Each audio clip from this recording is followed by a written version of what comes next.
Бал күргәзмәсендә нәрсәләр генә юк. Шампуньнар, кремнар, бальзамнар, шәмнәр, зауык белән агачтан, пыяладан эшләнгән савытларга салынган баллар, кәрәзләр һәм башка продукциялар. Умартачылар Тимур Шамсуддинов, Мөнәвир Гыйндуллин һәм Гәрәевләр гаиләсе киң ассортиментта балдан җитештергән продукцияларын тәкъдим итте. Умарта башы белән 15-тән дә кәм түгел инде. Шуларны карап, үрчетеп, балалабыз, балаларны сатабыз базарда. Белгән кешеләрне күбрәге өйдән килеп алалар. Пенсияга бер өстәмә булып тора инде. Работа с пчелами составляет у меня 11-й год работаю. Пчелы зимуют хорошо. Держу разные породы. В основном это карника, немецкая порода и, конечно же, среднерусская, то есть башкирская пчела. Пасека находится за селом Верхнее Аркеево. И пасека у нас кочевая. То есть на липу мы возим в Бирский район, за город Бирск.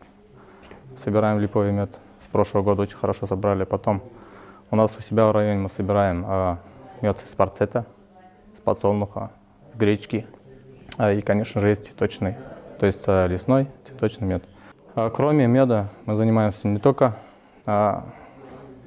продажей самого меда, но и, конечно, продажей пчел, продажей перги, прополиса.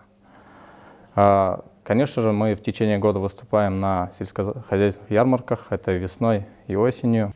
Киңәшмәдә район авыл хуҗалыгы идарәсенең баш агрономы Сергей Пискарев рапс һәм этномофил культураларның чәчүлекләрен урнаштыру, ветеринария станциясе җитәкчесе Азамат Рахманов умартачылык өлкәсендә ветеринария таләпләре турында аңлатты. Мәгълүмати консультация үзәге директоры Ревгат Кадыргалов фермерларга ярдәм итү системасы, грантлар бирү турында таныштырды. Чара кунаклары умартачылык һәм апитерапия буенча фәнни тикшерүне үзәгенең генераль директоры Ревнер Байтуллин Башкортстан Республикасында умартачылыкның хәзерге торышы һәм үсеш перспективалары, Башкорт дәүләт аграр университетының авыл хуҗалыгы фәннәре докторы, профессор Марат Гиниятуллин умартачылыктагы язгы эшләр турында тәфсилләп сөйләде. Чара барышында яңгыраган сорауларга җаваплар бирелде. Гомумән алганда, киңәшмә умартачылар өчен файдалы булгандыр дип уйлыйбыз. Киләчәктә дә мондый чаралар, үзара тәҗрибә уртаклашулар дәвам итәр дип ышанып калабыз. Айгөл Мулаянова, Илеш телерадиокомпаниясе.